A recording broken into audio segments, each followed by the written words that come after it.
Good morning. October 13, 2021, Wednesday. The editorial of the Hindu newspaper. Jabbing children. As Covaxin gets closer to approval for children, data transparency is vital. As a milestone, the subject expert committee's SEC recommendation to the drugs controller to grant emergency use authorization EUA for Covaxin among children aged 2 to 18 years is huge. If the Drugs Controller General of India (DCGI) goes ahead and grants approval, it will be the first vaccine to be administered to children in India.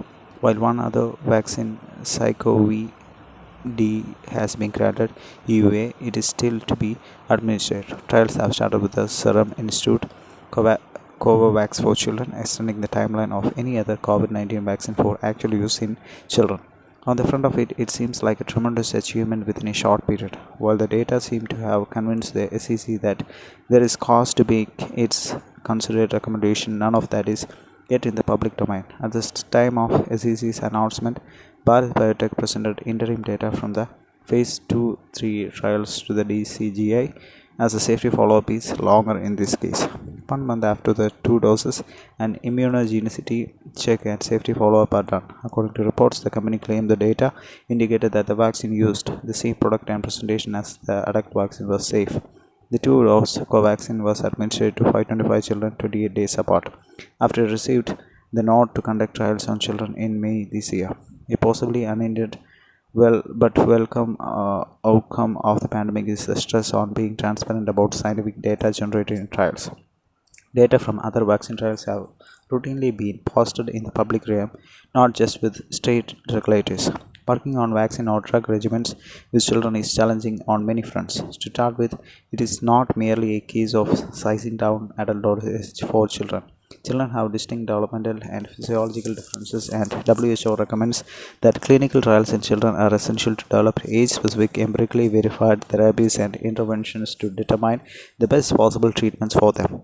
Their bodies work in very different ways, and they undergo many changes as they grow from infancy towards adolescence and adulthood, calling for age de-escalation studies and trials, beginning with an older age group and working towards the youngest group.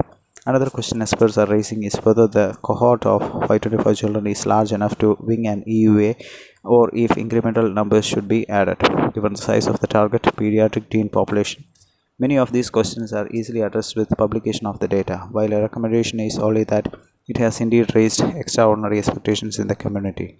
The DCGI, as it considers the SEC's advice, should address the concerns raised and reinstate the issue of transparency to its rightful place as a cornerstone of scientific temper, besides infusing confidence in the public. IS vs. Taliban.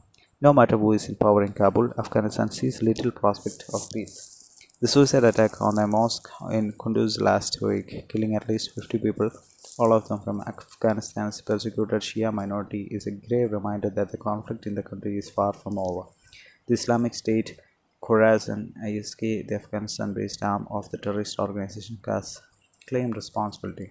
The IS doctrinal hatred towards the Shias is known. In Iraq and Syria, it systematically targeted Shias who it calls rejectionists of faith, and used such attacks to mobilize the support of Sunni hardliners and trigger sectarian conflicts. The Kunduz blast was the third major attack by the IS since the Taliban's takeover of Kabul on August 15.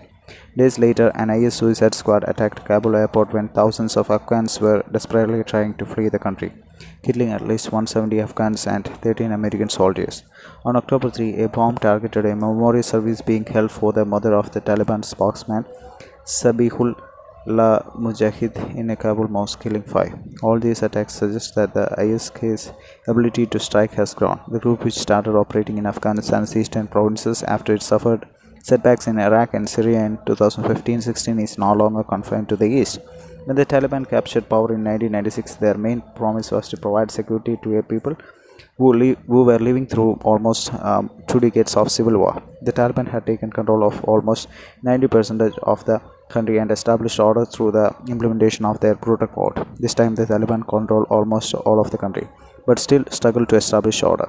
There have been multiple instances of direct fighting between the Taliban and ISK's jihadis. The Taliban is an enemy for the ISK, which wants to establish a foothold in Afghanistan, exploiting the sectarian wounds and security vacuum. While both groups have used tactics of terror, the ISK is a pan-Islamist jihadist outfit, while the Taliban are largely a Pashtun nationalist Islamist militancy. The rise of the ISK poses challenges to the Taliban's rule over Afghanistan, which many in Afghanistan and Pakistan saw as a solution to the country's security woes.